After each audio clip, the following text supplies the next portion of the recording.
পূর্ণিমার দিন করুন এই একটি প্রতিকার, আর এই প্রতিকারটি করলে আপনার জীবনে অর্থ আসবে ঝড়ের বেগে এবং কি মা লক্ষ্মী সদা সর্বদাই আপনার ঘরে চিরস্থায়ী হবে।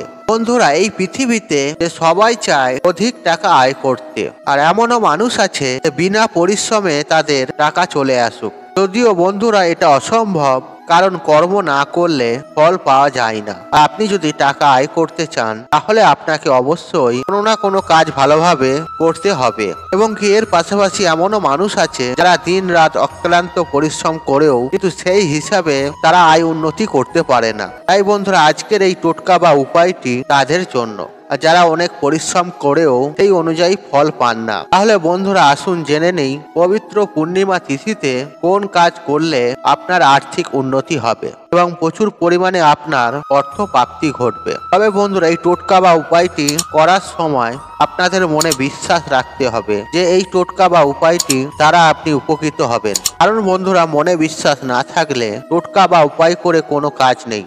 আর অবশ্যই মনে রাখবেন যে বিশ্বাসে মেলায় বস্তু তর্কে বহুদূর। তাই বন্ধুরা, আজকে আমি যে উপায় বা ক্রিয়াটির কথা বলবো আপনাদের, যেটি করে বহু মানুষ উপকৃত হয়েছেন এবং বহু মানুষ তাদের সমস্যা থেকে বেরিয়ে আসতে পেরেছে। হ্যাঁ বন্ধুরা, আপনারা ঠিকই শুনেছেন, এই উপায় বা ক্রিয়াটি করে তাদের জায়গাটি ঠিক করতে পেরেছে।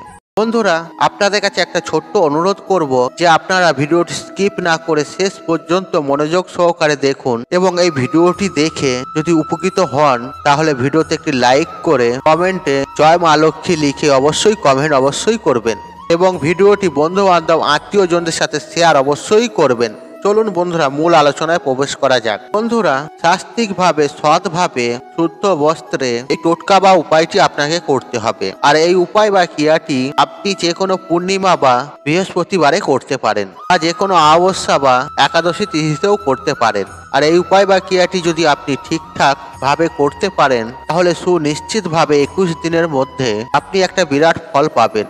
বন্ধুরা, আমরা সবার প্রথমে জেনে নেব এই উপায় বা ক্রিয়াটি করার জন্য সামান্য কিছু জিনিস লাগবে, কারণ আপনারা অলরেডি আর্থিকভাবে খুবই সমস্যার সম্মুখীন হয়ে পড়ে আছেন, অর্থাৎ আপনার আর্থিক সমস্যা চলছে। তাই বন্ধুরা, এমন কিছু বেশি খরচের কথা আমি আপনাদের বলবো না, আর যেটা করার জন্য আপনার আরো বেশি সমস্যা হয়। বন্ধুরা, সামান্য এই জিনিসগুলি আপনাদের সংগ্রহ করতে হবে, আর তা হলো একটু হলুদ কাপড়ের টুকরো লাগবে। হ্যাঁ বন্ধুরা, আপনারা ঠিকই শুনেছেন, একটি হলুদের কাপড় আপনাকে সংগ্রহ করতে হবে। তার সাথে আপনাকে 5টি কড়ি নিতে হবে। বন্ধুরা, আমি এক্ষেত্রে এখানে হলুদ লক্ষ্মী কড়ির কথা বলছি। আর এই লক্ষ্মী কড়ি সমুদ্র মন্থনের সময় দেবতারা আশীর্বাদ স্বরূপ পেয়েছিলেন, আর সেই লক্ষ্মী কড়ি 5টি সংগ্রহ করতে হবে। এছাড়াও একটি সিলভারের কয়েন আপনাকে সংগ্রহ করতে হবে, আর সেটি হয় 1 টাকা অথবা 10 টাকা, আর সেটি আপনার সামর্থ্য অনুযায়ী জোগাড় করবেন। আর এছাড়া লাগবে 108টি আতক চাল। হ্যাঁ বন্ধুরা, আপনাকে 108টা নিখুঁত আতক চাল আপনাকে নিতে হবে। এছাড়াও লাগবে কিছুটা গঙ্গা মাটি। হ্যাঁ বন্ধুরা, আপনি ঠিকই শুনেছেন, আপনাকে কিছুটা গঙ্গা মাটি জোগাড় করতে হবে। এছাড়াও 5টি ছাড়ানো সুপারি লাগবে, আর এই সুপারি মা লক্ষ্মীর অত্যন্ত প্রিয়, আর মা লক্ষ্মীর ঘটে আমরা ব্যবহারও করে থাকি, তাই 5টি ছাড়ানো সুপারি লাগবে। এছাড়াও যে উপায় বা টোটকাটি করবে তার সমানে হলুদ সুতো লাগবে, অর্থাৎ এই উপায় বা ক্রিয়াটি যে ব্যক্তি করবে তার পা থেকে মাথা পর্যন্ত ডবল করা সুতো লাগবে, তাহলে তাকে পেঁচানো হয়ে যাবে। এছাড়াও একটি প্রদীপ লাগবে, আর এই প্রদীপটি জ্বালানোর জন্য কিছুটা ঘি লাগবে। বন্ধুরা, এই উপায় বা ক্রিয়াটি করার জন্য সামান্য এই সামগ্রী লাগবে। এরপর আপনি যেদিন এই উপায় বা ক্রিয়াটি করবেন, অর্থাৎ আপনি পূর্ণিমাতে করুন বা একাদশীতে করুন বা অমাবস্যাতে করুন বা বৃহস্পতিবারই করুন না কেন, আর এই ক্রিয়াটি করার সময় আপনাকে হলুদ জামা কাপড় পরতে হবে। আর যেদিন এই উপায় বা ক্রিয়াটি আপনি করবেন, আর সেদিন সূর্য উদয়ের আগে স্নানের জলে কিছুটা হলুদ মিশিয়ে স্নান করবেন। এরপর উপায় বা ক্রিয়াটি করার জন্য যেটা আপনাকে করতে হবে, এরপর একটি জায়গায় আসন পেতে উত্তর দিকে মুখ করে বসবেন। তারপর ওই ঘি দিয়ে প্রদীপটি জ্বালাবেন এবং ওই হলুদ কাপড়টি পাতবেন। তারপর ওই হলুদ কাপড়ের মধ্যে এই জিনিসগুলি একটা একটা করে রাখবেন। আর প্রথমেই রাখবেন 5টি হলুদ কড়ি, অর্থাৎ লক্ষ্মী কড়ি। আর 5টি কড়ির পরে আপনি যে কয়েন রেখেছেন সেই কয়েনটি রাখুন। তারপরে দেবেন 5টি সুপারি। তারপর 108টি যে চাল আপনি বেঁচে রেখেছিলেন, আর সেই 108টি চালকে এক একটি চালের দানা নিয়ে আপনাকে এই মন্ত্রটি জপ করতে হবে। আর মন্ত্রটি হলো ওম মহালক্ষ্মী নমঃ নমঃ। ওম মহালক্ষ্মী নমঃ নমঃ। এইভাবে 108টি চালের দানা এই মন্ত্রটি জপ করতে করতে ওই 108টি চাল ওই হলুদ কাপড়ের ওপরে তুলবেন, অর্থাৎ ওই 108টি চাল হলুদ কাপড়ের ওপরে দেবেন এবং 108 বার এই মন্ত্রটি বলবেন। তারপর আপনি যে আপনার ডবল মাপের সুতোটা নিয়েছিলেন আর সেই হলুদ সুতোটার মধ্যে 108টি গিঁট দেবেন। হ্যাঁ বন্ধুরা, আপনারা ঠিকই শুনেছেন। আর একটি করে গিঁট দেবেন আর বলবেন ওম ধনপ্রিয়ে নমঃ নমঃ, ওম ধনপ্রিয়ে নমঃ নমঃ। অর্থাৎ 108টি গিঁট যেমন দেবেন 108 বার এই মন্ত্রটি বলবেন। তারপর ওই হলুদ সুতোটি দিয়ে ওই হলুদ কাপড়টিকে পেঁচাবেন আর তখন 108 বার আরেকটি মন্ত্র আপনাকে বলতে হবে।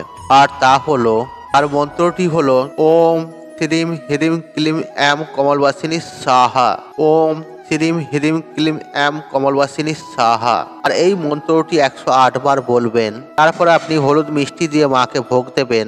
ঠিক এর পাশাপাশি আপনি মায়ের উদ্দেশ্যে একটি গোটা সুপারি অবশ্যই নিবেদন করবেন। তারপর এই হলুদ পুঁটুলিটি বাঁধার পরে সেই বাঁধনের ওপর গঙ্গা মাটি নিয়ে একটি তিলক করে দেবেন। তারপর ওই পুঁটুলিটি নিয়ে আপনারা যেখানে অর্থ রাখেন সেটাকে এখানেতে স্থাপন করে দিন। এর ফলে 21 দিনের মধ্যে আপনার ধন প্রাপ্তি হবেই হবে। আপনার যে সকল আর্থিক সমস্যা চলছে সুনিশ্চিতভাবে তা থেকে বেরিয়ে আসার রাস্তা পাবেন। হ্যাঁ বন্ধুরা, আপনারা ঠিকই শুনেছেন। এই উপায় বা ক্রিয়াটির ফলে আপনি 21 দিনের মধ্যে আপনার আর্থিক ভাগ্যকে পরিবর্তন করতে পারবেন। আর আপনার যতই আর্থিক দিক থেকে সমস্যা থাকুক না কেন, আপনি মায়ের কৃপায় সমস্ত সমস্যা বাধা বিপত্তি থেকেও বেরিয়ে আসতে পারবেন। আপনি খুব দ্রুত কোটিপতি হতে পারেন। ঠিক এর পাশাপাশি আপনি যেদিন এই উপায় বা ক্রিয়াটি করবেন আর সেই দিন থেকে প্রত্যেকটি দিন স্নান করার সময় আপনার স্নানের জলে কিছুটা পরিমাণে হলুদ মিশিয়ে তবেই স্নান করবেন। তারপর স্নান সেরে মা লক্ষ্মীকে মনের প্রাণে স্মরণ করবেন এবং মায়ের কাছে আপনার সমস্ত মনোকামনা জানাবেন। এর ফলে আপনি সুনিশ্চিতভাবে বিরাট একটা ফল প্রাপ্তি করতে পারেন। হ্যাঁ বন্ধুরা, আমি আপনাদের 100% নিশ্চিত করে বলতে পারি যে আপনারা 21 দিনের মধ্যেই মা লক্ষ্মীর কৃপায় দ্রুত কোটিপতি হয়ে উঠতে পারবেন। বন্ধুরা, এই উপায়টি যেদিন আপনারা করবেন সেদিন আপনার বাড়ি ঘর দোর পরিষ্কার পরিচ্ছন্ন রাখবেন। সেদিন বাড়িতে কোনো ঝুট ঝামেলা অশান্তি কলহ না থাকে। আপনার বাড়ির সদর দরজায় আলপনা অঙ্কন করবেন এবং আপনার বাড়িতে গোটা ঘরেতে প্রত্যেকটি রুমেতে গঙ্গা জল ছিটাবেন। আর সেদিন অবশ্যই নিরামিষ আহার গ্রহণ করবেন। দেখবেন এর সুফল পাবেনই পাবেন আপনি। বন্ধুরা, আমি আশা করব আপনারা বিষয়গুলি ভালোভাবে বুঝতে পেরেছেন এবং আপনাদের যদি কোথাও বুঝতে অসুবিধা হয় তাহলে নিঃসংকোচ হয়ে আপনি প্রশ্ন করতে পারেন। আমরা চেষ্টা করব আপনার